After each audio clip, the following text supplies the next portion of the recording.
তুমি কি SSC MTS হতে চাও? তাহলে ভিডিওটি তোমার জন্য। এমটিএস মানে মাল্টিটাস্কিং স্টাফ, আর এসএসসি মানে যেটা স্টাফ সিলেকশন কমিশন। এটা একটা সেন্ট্রাল জব, কেন্দ্র সরকারের পরীক্ষা। তো তোমাদের প্রথমে বলবো জবের যে নামটা সেটা হচ্ছে এমটিএস, যেটা তোমাদের বললাম মাল্টিটাস্কিং স্টাফ। বোর্ড কোন বোর্ড নেবে? SSC board. এই পরীক্ষাটা যে এমটিএস এর যে পরীক্ষাটা, সেই কোন বোর্ড পরীক্ষা নেবে? এসএসসি বোর্ড, মানে স্টাফ সিলেকশন কমিশন কিন্তু এই পরীক্ষাটা নেয়। জবটা কিসের? সেন্ট্রাল জব, মানে কেন্দ্র সরকারের একটা চাকরি। তোমাদেরকে সবার শেষে কবে থেকে ফর্ম ফিল আপ শুরু হচ্ছে, কবে শেষ হবে, এক্সাম কবে থেকে শুরু হবে, টোটালটাই জানাচ্ছি। তো এখানে দেখো বয়স কত, 18 বছর থেকে শুরু হচ্ছে, 27 বছর হলেই কিন্তু তোমরা কিন্তু এখানে ফর্ম ফিল আপ করতে পারবে। জেনারেলদের কথা বললাম। আর ওবিসিরা 3 বছর ছাড় পায়, মানে 3 বছর আরও প্লাস, মানে এই 27 বছর থেকে আরও 3 বছর প্লাস, মানে কত? 30 বছর। আর এসটি আর তোমরা যদি এসটি আর এসসি হও তাহলে আরও কত? 5 বছরের ছাড় পাবে, মানে কি 27 বছর থেকে আরও 5 বছর জুড়ে যাবে, যেটা কিনা 32 বছর হবে। ক্লিয়ার তোমাদের এটা? এডুকেশন কোয়ালিফিকেশন মানে শিক্ষাগত যোগ্যতা কত হলেই মানে তোমরা এখানে অ্যাপ্লাই করতে পারবে। শুধুমাত্র 10 পাস যদি করে থাকো তাহলেই কিন্তু এই পদের জন্য তোমরা ফর্ম ফিল আপ করতে পারছো। ল্যাঙ্গুয়েজ কোন ভাষা তুমি গিয়ে পরীক্ষা দিতে পারবে? বেঙ্গলি ভাষায় কিন্তু তোমরা ওইখানে গিয়ে এক্সাম দিতে পারবে। এবার যদি ইংরেজি পরীক্ষা দিতে চাও তাহলে ইংরেজিতেও পরীক্ষা দিতে পারবে।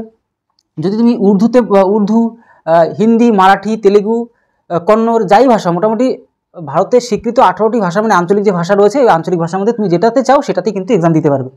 তাহলে আর যেহেতু আমার বাংলাতে পরীক্ষা দিলে কোনো অসুবিধা নেই, বাংলাতে পরীক্ষা দিতে পারবে। প্লাস ইংরাজির যে প্রশ্নগুলো থাকবে সেগুলো ইংরেজিতে বলছি অবশ্য তোমাদের সিলেবাসটা।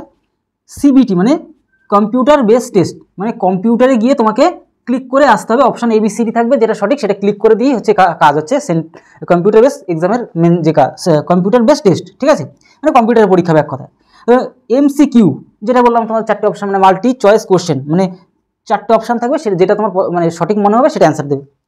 ইন্টারভিউ, এখানে কোনো ইন্টারভিউ হবে না, আগে ইন্টারভিউ হতো, এবং মোদী সরকার কি করেছে, এই ইন্টারভিউ প্রসেসটা সম্পূর্ণ তুলে দিয়েছে, ঠিক আছে? এর কারণ একটা, যতদূর মানে জানা গেছে যে প্রচুর পরিমাণে কি নিত?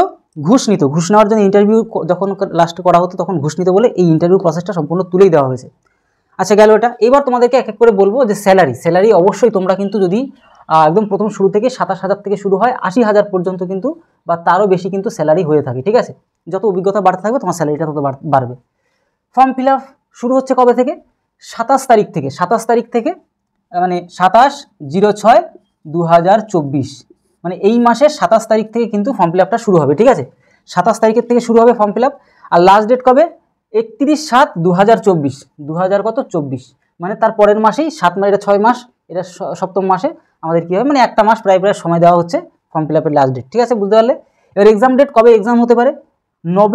অক্টোবর নভেম্বরে কিন্তু এক্সাম হবে, একদম নির্দিষ্ট ডেট দেওয়া হয়নি, অবশ্য যখনই সঠিক ডেটটা দেবে অফিসিয়াল হবে তখনই তোমাদেরকে জানিয়ে দেবো।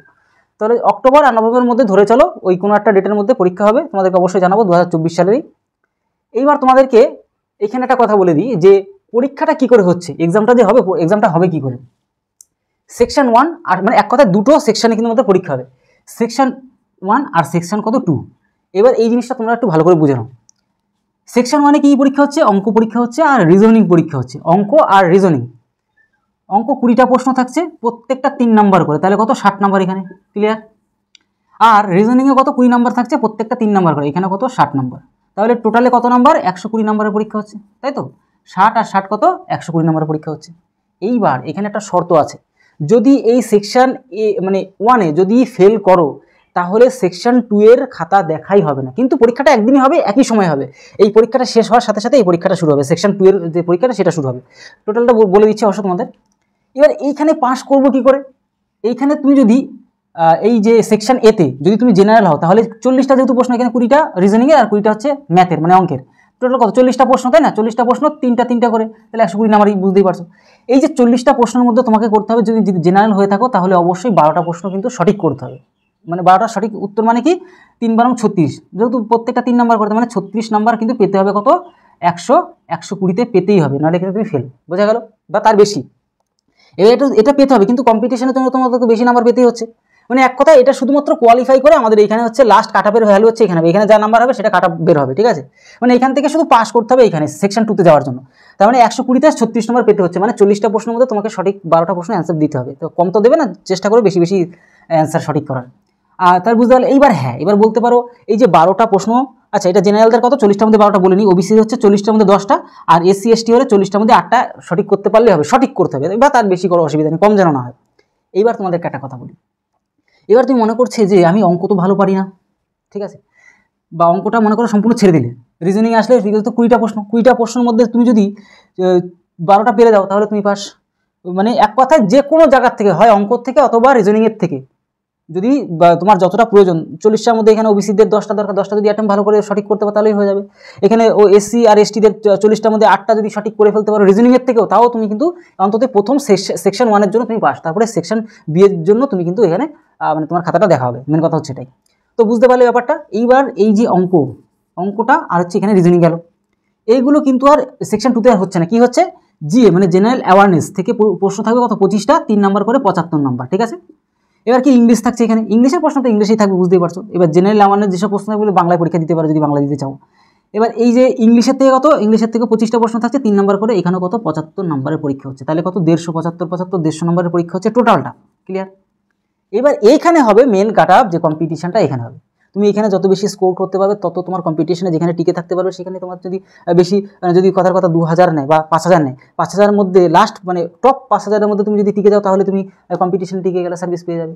তো মেন কথা হচ্ছে 150-এর মধ্যে হচ্ছে মেন কম্পিটিশনের মধ্যে যত বেশি পেতে পারো, কিন্তু এখানে শুধু পাস করতে পারলে, সেকশন 1টা শুধু পাস করার জন্য, আর সেকশন 2টা হচ্ছে কম্পিটিশন করার জন্য, ক্লিয়ার। এখানে যত বেশি স্কোর করতে পারো তত ভালো গেল এটা। এইবার তোমাদেরকে একটা কথা, লাস্ট কথা বলে দিই, এখানে তো টোটালটা বলেই দিলাম।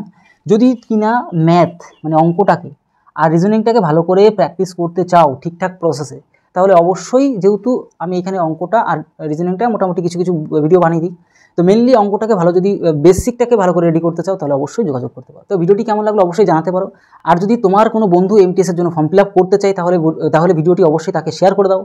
যদি নতুন হয়ে থাকো তাহলে অবশ্যই আমাদের চ্যানেলকে সাবস্ক্রাইব করে বেল আইকনটাকে প্রেস করে রাখো এমন ধরনের হেল্পফুল ভিডিও পড়ার জন্য। ভিডিওটি সম্পূর্ণ দেখার জন্য ধন্যবাদ।